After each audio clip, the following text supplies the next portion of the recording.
السلام علیکم ورحمۃ اللہ وبرکاتہ۔ مبسملا و محمدلا و مسلیا و مسلما، اما بعد، قال اللہ تبارک و تعالی: وَإِذَا جَاءَكَ الَّذِينَ يُؤْمِنُونَ بِآيَاتِنَا فَقُلْ سَلَامٌ عَلَيْكُمْ كَتَبَ رَبُّكُمْ عَلَى نَفْسِهِ الرَّحْمَةَ۔ وقال في موضع آخر: إلا من تاب وعمل عملا صالحا فأولئك يبدل الله سيئاتهم حسنات وكان الله غفورا رحيما۔ عن عبد الله بن مسعود رضي الله تعالى عنه قال: قال رسول الله صلى الله عليه وسلم: التائب من الذنب كمن لا ذنب له۔ رواه الامام الہمام بن ماجۃ القزوینی فی سننہ۔ عن عائشۃ ام المؤمنین رضی اللہ تعالی عنہا قالت: قال رسول اللہ صلی اللہ علیہ وسلم: طوبى لمن وجد فی صحیفته استغفارا کثیرا۔ رواہ الامام الہمام البہقی فی شعب الایمان۔ صدق اللہ العظیم وبلغنا رسولہ النبی الامی الکریم ونحن علی ذلک لمن الشاہدین والشاکرین والحمد للہ رب العالمین۔ معزز دوستو، اللہ رب العزت نے انسان کو پیدا فرمایا ہے تو اس کو زندگی گزارنے کا طریقہ بھی ارشاد فرمایا ہے۔ اگر ہم اس زندگی کے مطابق جو اللہ کے احکام ہیں گزاریں تو ہمارے لیے باعث فخر بھی ہے اور باعث شکر بھی ہے، اور اگر ان طریقوں سے ہٹ کر ہم اپنی زندگی گزاریں تو ہمارے لیے باعث فکر ہے۔ مثلاً یہ بات طے ہے کہ اللہ پاک نے انسانیت کے درجات میں فرق رکھا ہے۔ انبیاء کرام کا درجہ سب سے بڑا ہے، پھر اس کے بعد صحابہ ہیں، اہل بیت ہیں، اولیاء ہیں، شہداء ہیں، فقہاء ہیں، علماء ہیں، پھر عوام ہیں۔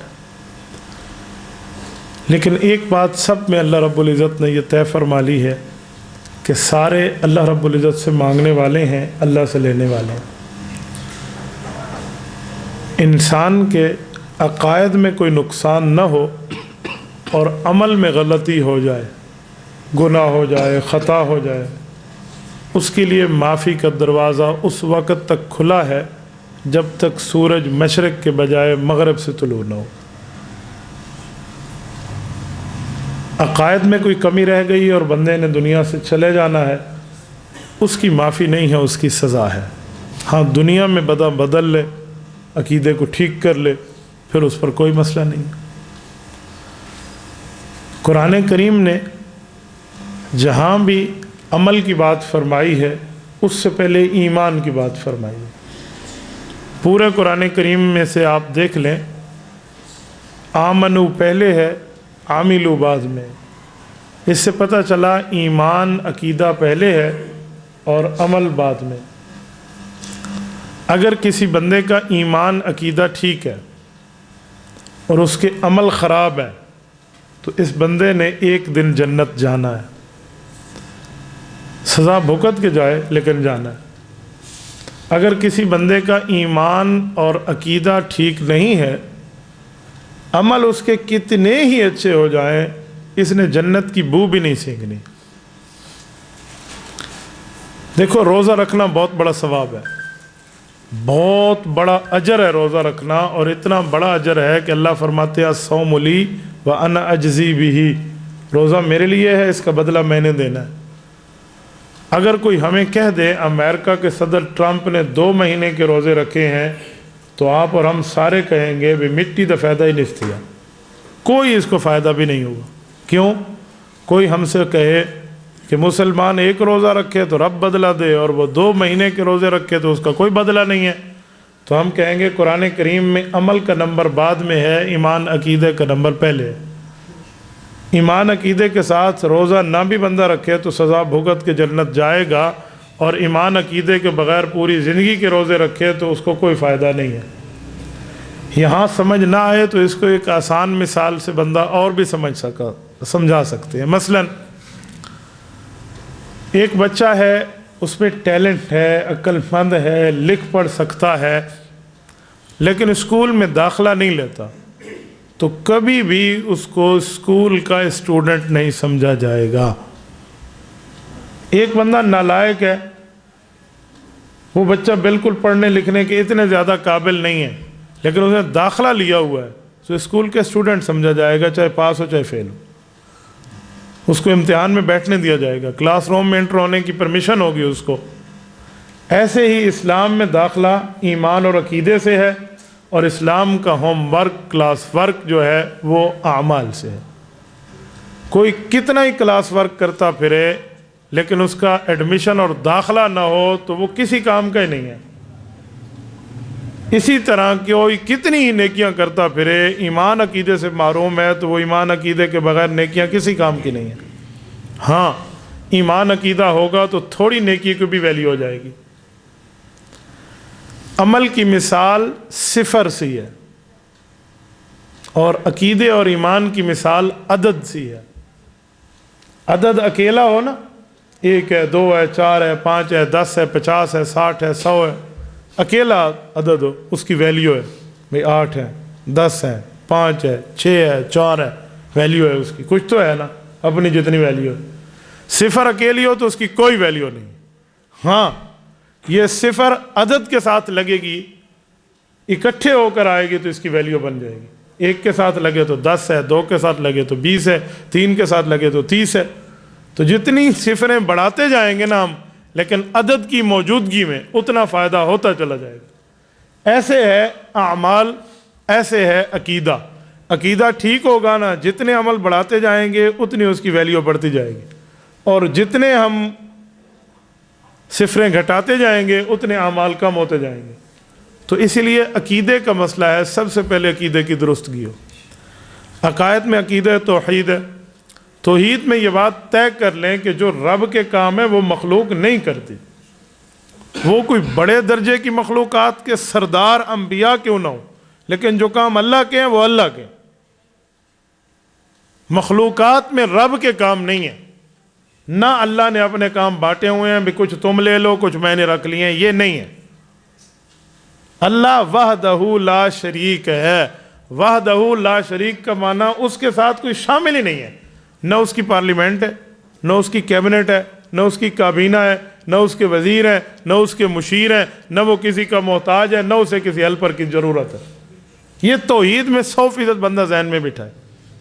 ہمارے ہاں یہ جو بات چلتی ہے نا کہ چھت پہ چڑھنے کے لیے سیڑھی چاہیے، سیڑھی ہوگی تو چھت پہ جائیں گے، تو اللہ تو بہت بلند ہے، اللہ تک پہنچنے کے لیے ہمیں کوئی چیز چاہیے۔ یہ چھت اور سیڑھی کی مثال دینا مستری اور مزدور کو، رب العزت نے اس مثال کی جڑ کاٹ دی ہے۔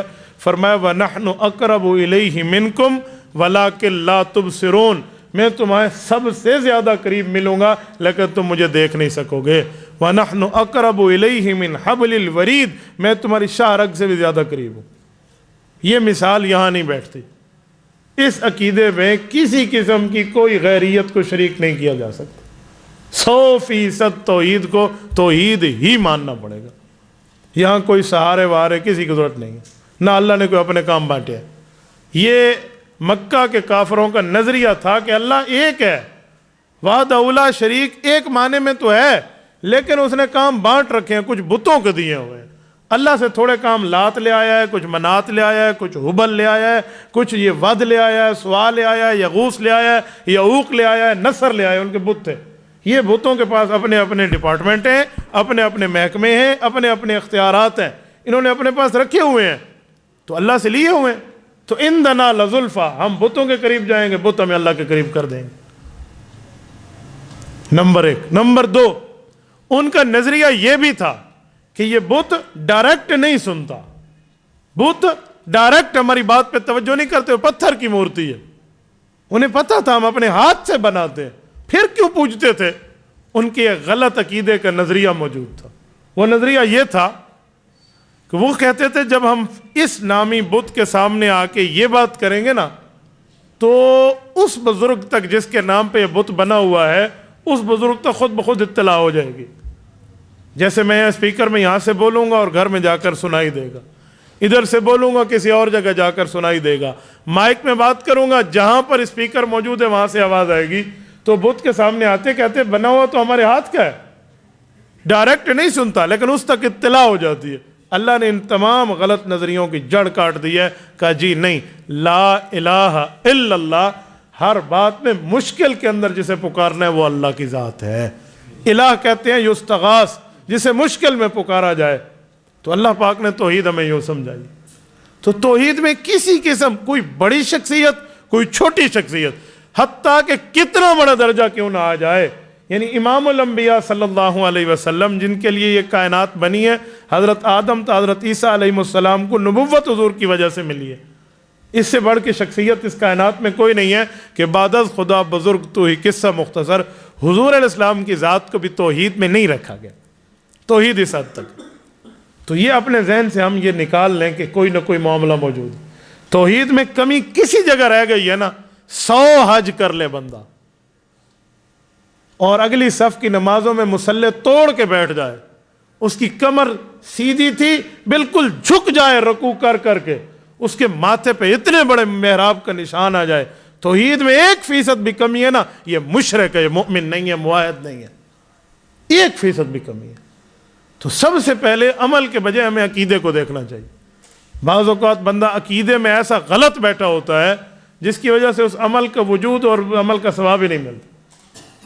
عقیدہ توحید ایسی چیز ہے جس کے لیے اللہ پاک نے رسول اللہ صلی اللہ علیہ وسلم کو فرمایا. سنیں قرآن کریم کی آیت, لَإِنْ أَشْرَكْتَ لَيَحْبَطَنَّ عَمَلُكَ وَلَتَكُونَنَّ مِنَ الْخَاسِرِينَ. شاید یہ قرآن کریم کی آیت نہ ہوتی نا تو میں اتنی جسارت اور جرت نہ کرتا کہ میں اس کا ترجمہ کر لوں. یہ ہمارے ایمان کا حصہ, میں اس لفظ کا ترجمہ کر رہا ہوں. کہا ہے میرے پاک پیغمبر آپ, لَإِنْ أَشْرَكْتَ, توحید میں کمی آپ میں بھی آ گئی نا, شرک آ گیا, لَيَحْبَطَنَّ عَمَلُكَ, آپ کے تمام اعمال کو ختم کر دیا جائے گا, وَلَتَكُونَنَّ مِنَ الْخَاسِرِينَ, اور آپ نقصان اٹھانے والوں میں سے ہو جائیں گے. نہ رسول اللہ نے شرک کیا ہے, نہ کرنا ہے, نہ کر سکتے ہیں, نہ رسول اللہ صلی اللہ علیہ وسلم نے گناہ کیا ہے, نہ نبی نے گناہ کرنے, وہ معصوم ہے.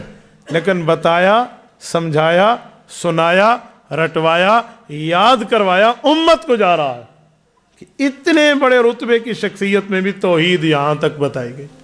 اسی لیے کسی کی کتنی بڑی شخصیت کیوں نہ ہو, توحید میں فرق نہیں ہوتا. اللہ وحدہ لا شریک ازل تا ابد ہے. ازل کسے کہتے ہیں؟ جس کی ابتدا کوئی نہیں.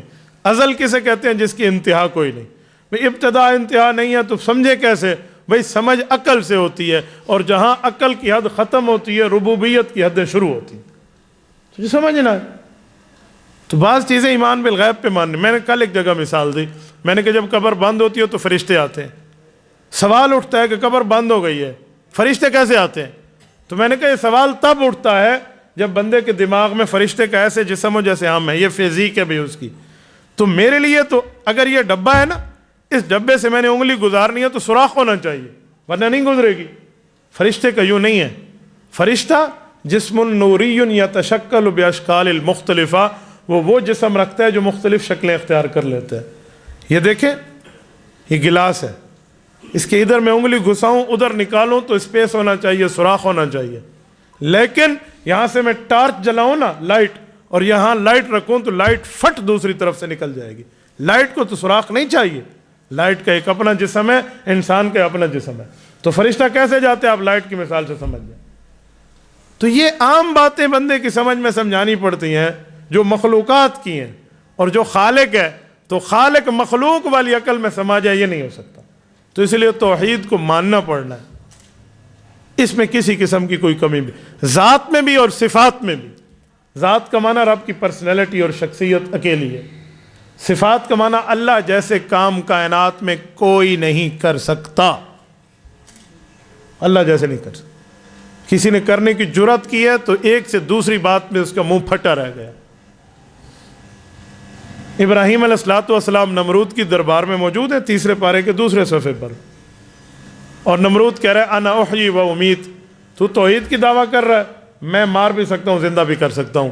ایک قیدی جو رہا ہو رہا تھا کیسے پھانسی پہ چڑھا دو، جو پھانسی پہ چڑھ رہا تھا کیسے رہا کر دو، کہ دیکھو میں مار بھی سکتا ہوں زندہ بھی کر سکتا ہوں۔ تو حضرت ابراہیم علیہ السلام گویا اندر سے مسکرائے ہوں گے کہ بدھو ہے، دماغ نہیں ہے، ایک سرے کی جادن عقل تے رات ہی کھڑو تیس، میری دلیل نہیں سمجھ سکا۔ میں نے کہا ہے موت اور زندگی دینا، رہائی اور گرفتاری نہیں کہا۔ تو اچھا چلو یوں نہیں سمجھے گا نا، تو اس کو اس کی طریقے سے سمجھاؤں۔ تو ابراہیم علیہ السلام نے دلیل وہی رکھی ہے، اس کی سائڈ بدل دی ہے۔ فرمایا اگر یہی بات ہے کہ اللہ والے کام تو کر سکتا ہے تو میرا رب ان اللہ یاتی بالشمس من المشرق، اللہ سورج کو مشرق سے نکالتا ہے، اور جب سے کائنات بنی ہے مشرق سے نکل رہا، فأت بہا من المغرب، تو ہمت کر کے ہمیں مغرب سے نکال کے دکھا، فبہت الذی کفر، وہ ہکا پکا رہ گیا، اس سے جواب نہ بن پڑا۔ تو توحید ایسی چیز ہے کہ جس نے بولا ہے اس کو وہ فوراً جواب ملا ہے۔ ذات میں بھی اکیلا اللہ کو مانیں گے، صفات میں بھی، یعنی اللہ والے کام کسی میں نہیں ڈالیں گے۔ اسی طرح عقیدہ رسالت ہے، رسالت میں انبیاء کرام ہے۔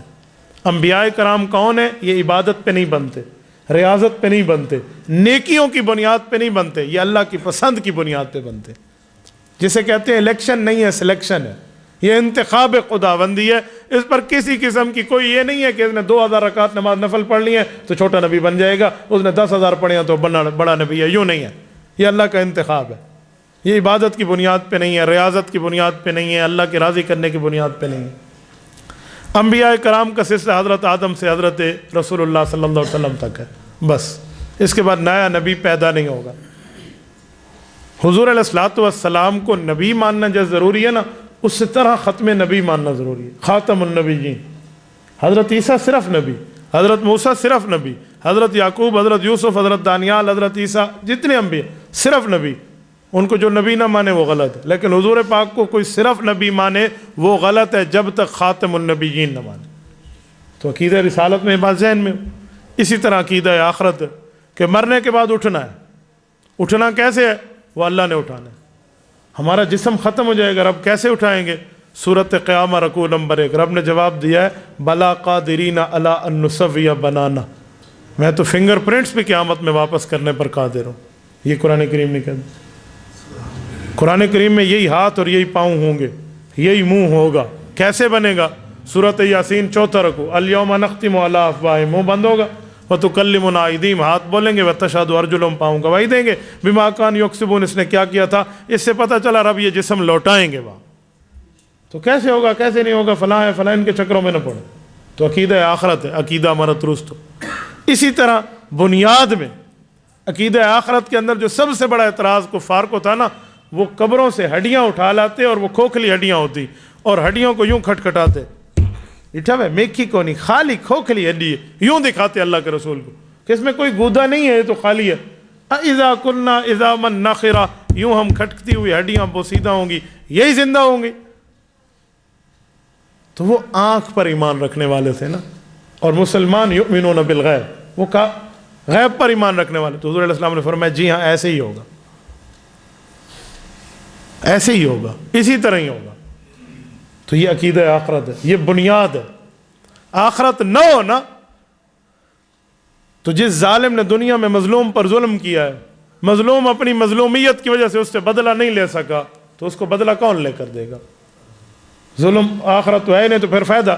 تو اس لیے قیامت ماننا ضروری ہے کہ جزا اور سزا کا سب سے بڑا نظام وہی ہوگا۔ بندوں کو چھوڑیں، سینگ والی بکری نے بغیر سینگ والی بکری کو بھی اگر سینگ ماریں تو کہتے ہیں اس کے سینگ اتار کے اسے دیا جائیں گے، تو اپنا بدلہ پورا کر لے۔ تو وہاں حساب ہونا ہے۔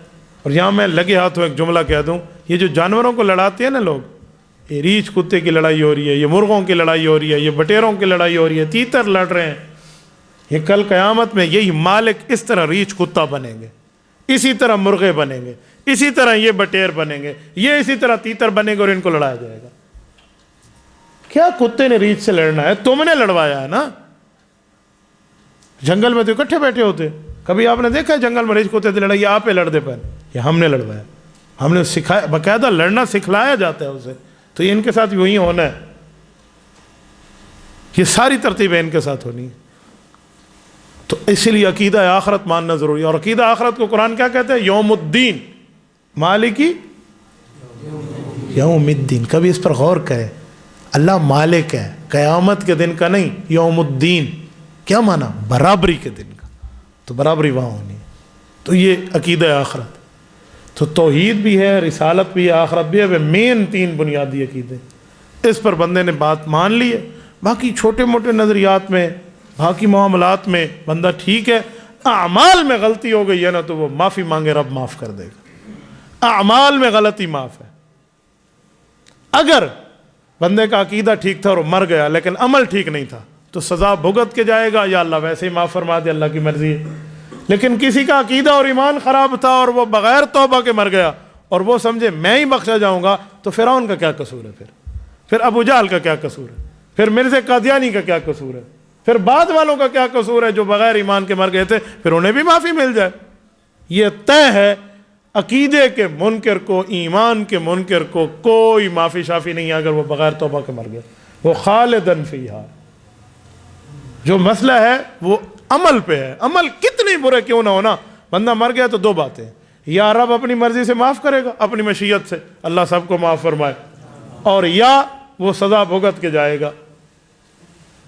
اب میں آپ کے سامنے ذرا ایک چھوٹی سی وضاحت اس لیے رکھتا ہوں تاکہ یہ بات سمجھ آئے. یہ جو ہم کہتے ہیں نا کسی کے برے نظریے پہ کوئی رد کرے کہ یار آپ اپنا نظریہ اور عقیدہ ٹھیک کر لیں، اگلے کہتے ہیں اللہ معاف کرے گا، اللہ نے جنت دینی ہے، تو نے دینی ہے. تو یہ بات غلط ہے. عمل پہ ہو نا، عمل پہ ہم جہنمی ہونے کا فتویٰ نہیں دے سکتے، اللہ معاف کر دے. لیکن جو عقیدہ اور نظریہ ہے، اس کے لیے تو قرآن کریم کی آیتیں موجود ہیں کہ جس کا نظریہ خراب ہے، جس کا ایمان اور عقیدہ ٹھیک نہیں ہے، وہ خسارے میں.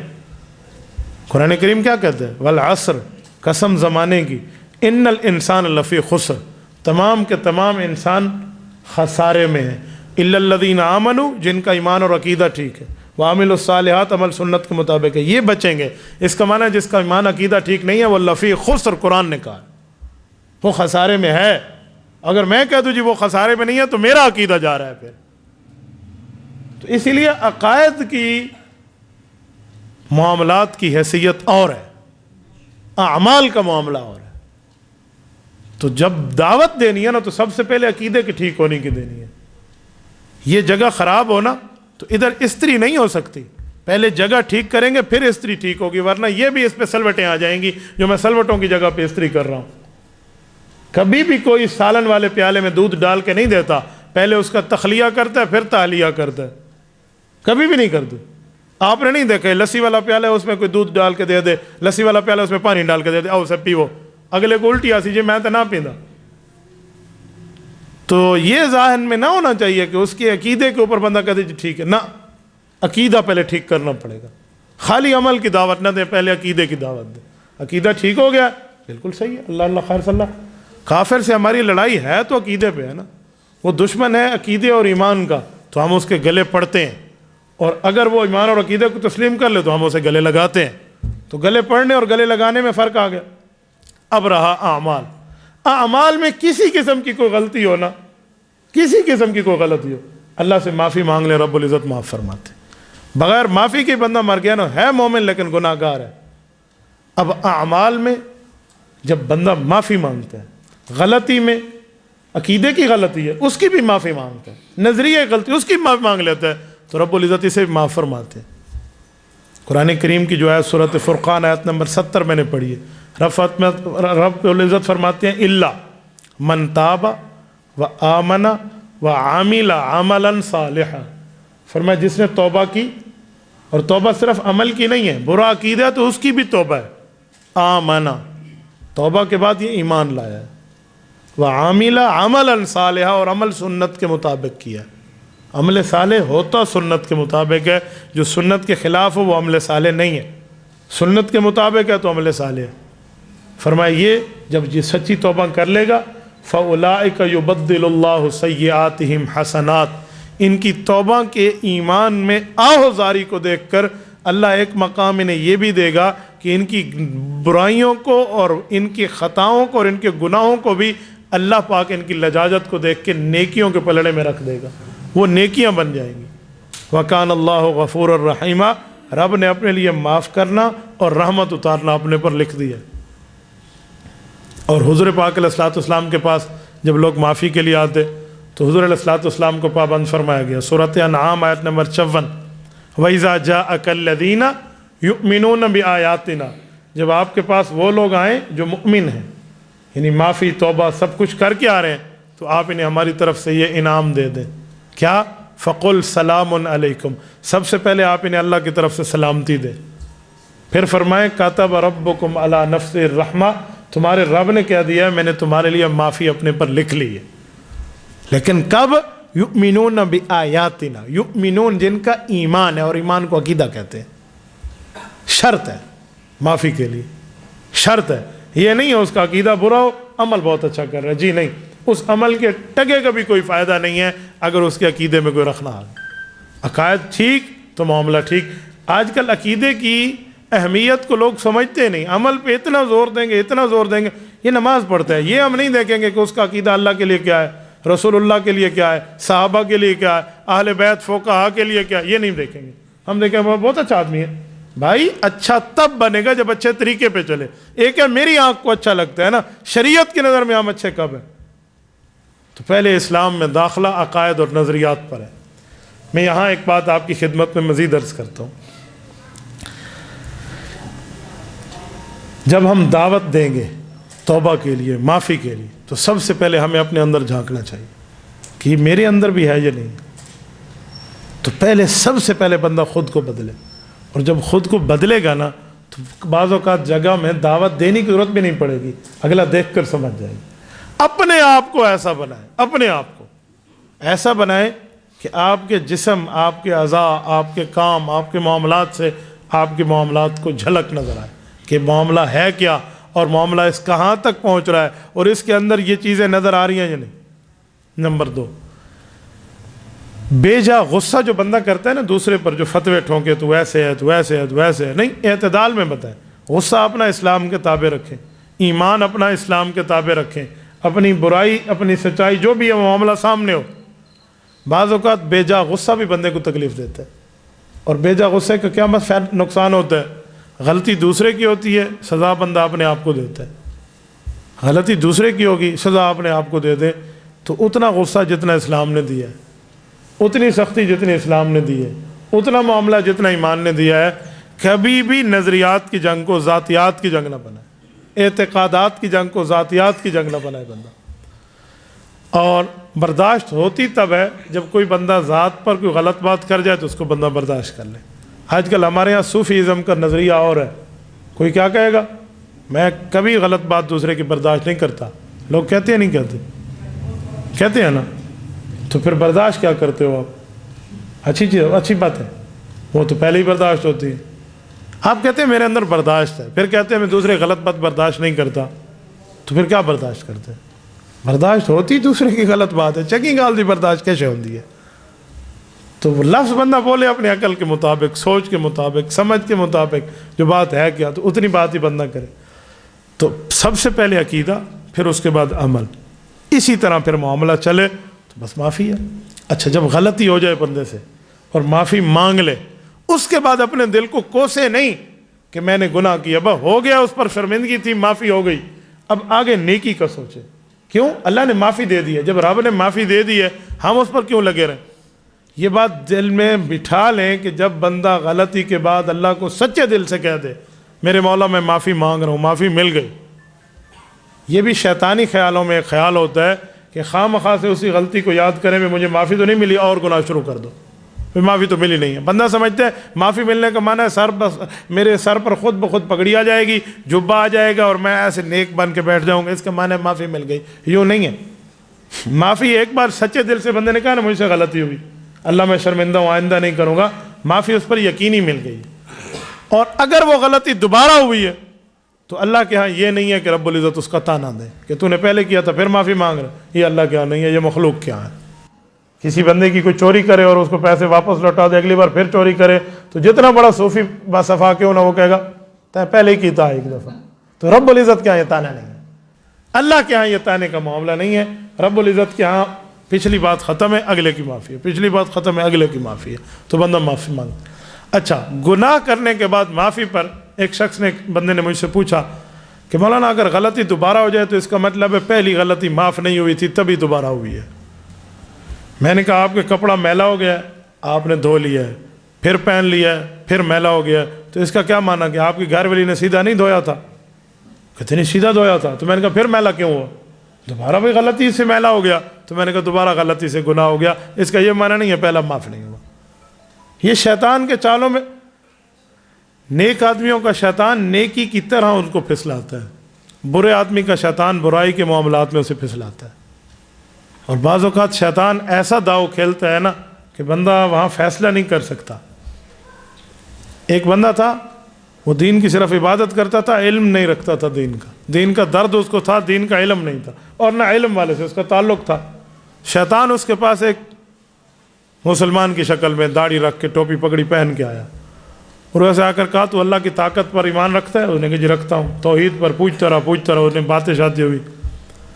تو اس نے کہا یہ بات بتا، قرآن کریم کی ایک آیت ہے حتیٰ یلج الجمل فی سم الخیاط، کہ جن کے لیے جہنم کا فیصلہ ہو گیا نا کہ کافر جہنمی ہے، تو وہ اس وقت تک جنت نہیں جا سکتے جب تک سوئی کے ناکے سے اونٹ نہ گزر جائے۔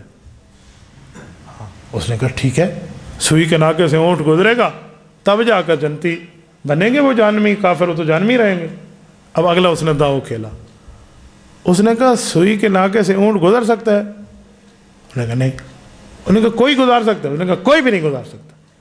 اس نے کہا کوئی ولی ہو، کوئی فلاں ہو، کوئی فلاں ہو، کوئی نیک بندہ۔ اس نے کہا کیسے گزارے گا؟ سوئی کے ناکا تو بہت چھوٹا ہے۔ اب اس نے اگلا وار کیا، اللہ گزار سکتا ہے؟ اب یہ دین کا علم تو رکھتا نہیں تھا، سوچنے لگا کہ یار اللہ کیسے گزارے گا، سوئی کا ناکا تو بہت چھوٹا ہے۔ بتائیں کیا بچا؟ تو بعض اوقات ایسے ایسے دعووں میں دوسرے کو خراب کرنے، ایسے ایسے دعووں میں آپ ایسا کر لیں، آپ ایسا کر، تو شیطانوں سے کہتے ہیں کہ نہیں اللہ پاک گزار تو سکتا ہے، اللہ قادر ہے۔ انہوں نے کہا یار اللہ قادر ہے لیکن یا تو ناکا بڑا کرنا پڑے گا یا اونٹ کو چھوٹا کر رہا ہوں، ایسے نہیں گزار سکتا اللہ۔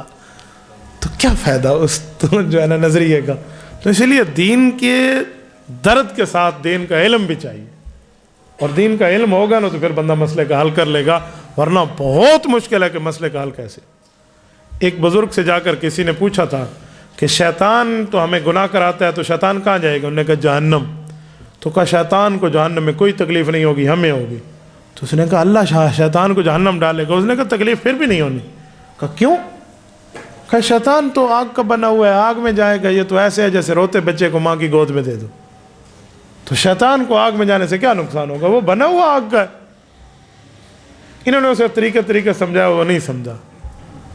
تو ایک مٹی کا ڈھیلا پڑا ہوا تھا، اٹھا کر اس بزرگ نے اس کے کندھے میں دے مارا۔ انہوں نے کہا بھائی کیوں؟ انہوں نے کہا مجھے تکلیف ہوئی ہے۔ کہا تو مٹی کا بنا ہوا ہے، تجھے مٹی سے تکلیف کیوں ہوئی ہے؟ تو شیطان کو آگ میں ڈالنے کی کوئی ترتیب ہے نا، کیسے ڈالنا ہے کیسے نہیں ڈالنا۔ تو کیسے سوال کرنا ہے، کس طرح جواب دینا ہے، اس کے لیے دین کے درد کے ساتھ دین کا علم بھی چاہیے۔ قرآن کریم، حدیث نبویہ، آثار صحابہ سے بات ثابت ہے کہ جو زمین کا درمیانی حصہ ہے نا وہ کعبۃ اللہ ہے۔ یہاں پانی کی دو لہریں ٹکرائی تھی، تھوڑی سی زمین خشک ہوئی تھی، خشکی پھیلتی گئی تو زمین بنتی گئی۔ اصل جگہ یہی ہے، سینٹرل ارتھ یہ ہے زمین کا درمیانی حصہ۔ لیکن کسی غیر مسلم کو کیسے سمجھائیں، وہ تو قرآن حدیث مانتا نہیں ہے۔ امام ابو حنیفہ رحمۃ اللہ علیہ سے کافر نے کہا تھا کہ آپ زمین کا درمیانی حصہ متعین کر سکتے ہیں، کون سا؟ تو امام صاحب نے کہا جی وہ ابھی کر سکتا ہوں۔ اس نے کہا بتائیں۔ اس نے سمجھا یہ کہے گا کعبۃ اللہ ہے۔ تو امام صاحب کہنے لگے جہاں تو ٹھہرا ہے اور جہاں میں ٹھہرا ہوں، ہمارے درمیانی جو پاؤں کی جگہ ہے نا یہ زمین کا درمیان ہے۔ اس نے کہا کیسے؟ انہوں نے کہا جا پوری زمین کی پیمائش کر، اگر یہ نہ نکلا مجھ سے جرمانہ لے لینا۔ اوندا پیو کرے سی وائن تے کچھے سی زمین کو کہاں سے لائے گا؟ اس کو کیسے سمجھانا ہے نا، اس کے لیے اللہ دین کا علم بعض بندوں کو عطا فرماتے ہیں۔ یہ سوال کیسے سمجھائیں گے؟ ایک شخص نے ایک دن مجھ سے پوچھا کہ آپ لوگ کہتے ہو حضور پاک علیہ الصلوۃ والسلام اپنی قبر سے سلام سنتے ہیں۔ میں نے کہا جی سنتے ہیں، حدیث پاک میں ہے، پوری امت مانتی ہے، صرف میں کہتا ہوں۔ کہنے لگا اگر گونگا حضور علیہ السلام کی قبر پہ جائے اور وہ سلام پڑھے تو حضور کیسے سنیں گے؟ اب میں سمجھ گیا کہ شاطرانہ چال ہے۔ میں نے کہا جی دو باتیں، جو بولنے والا جائے گا تیرے مطابق تو حضور صلی اللہ علیہ وسلم بھی نہیں سنتے۔ کہتے ہیں ہاں۔ تو میں نے کہا پھر گونگے اور بولنے کا فرق؟ پہلے علام والے تھے موک چوبے چلو سجا کے دا حضور سن دیں، بولنے والے کا طے کر لے۔